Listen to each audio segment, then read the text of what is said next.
Mən Zaur Ağsulu. Bu meyxanamı İntizam qardaşımızın sifarişi ilə İlməzli kəndini həsr edirəm.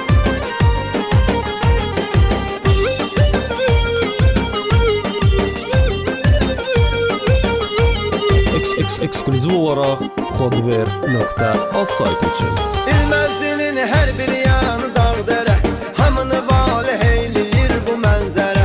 Dağ-dəriyə, meşəyə baxır pəncərə, səfalıdır təbiəti Gürcüstanın, səfalıdır təbiəti Gürcüstanın.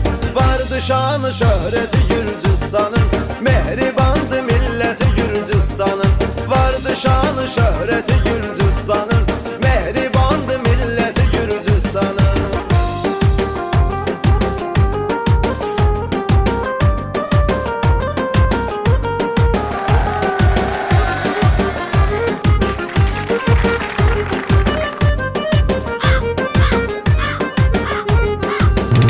DJ Adil təqdim edir.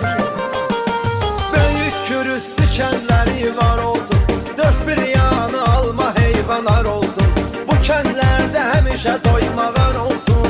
Ürək açandı adəti Gürcüstanın, ürək açandı adəti Gürcüstanın.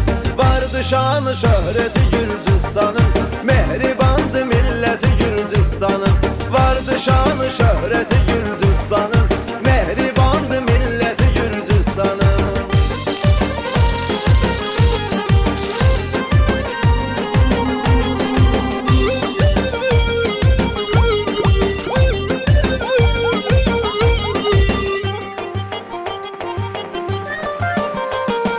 Gəlin Safxoz adlı gözəl ünvana, salam verir gələn hər bir insana.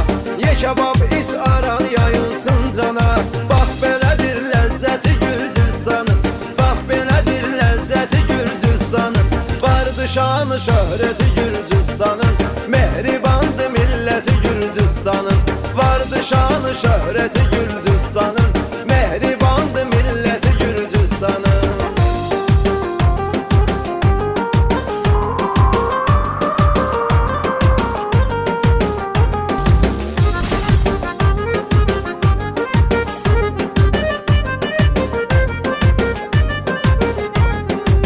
Xodver.az. Kür üstünə Kosalı kəndi dayardı, kino teatrda gözəl ocaqdı.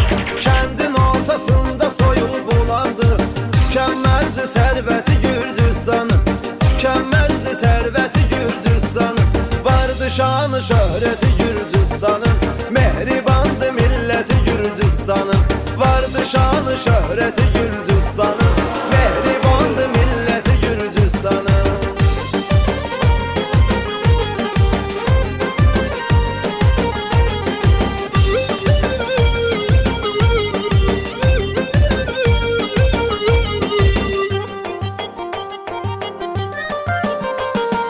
İlməzli kəndinə qonaq yayda gəl, Keşəli kəndi verəcək fayda gəl. Kəpənəkçin yaxındır hər ayda gəl. Dillərdədir söhbəti Gürcüstanın, dillərdədir söhbəti Gürcüstanın. Vardı şanı şöhrəti Gürcüstanın, mehribandı milləti Gürcüstanın. Vardı şanı şöhrəti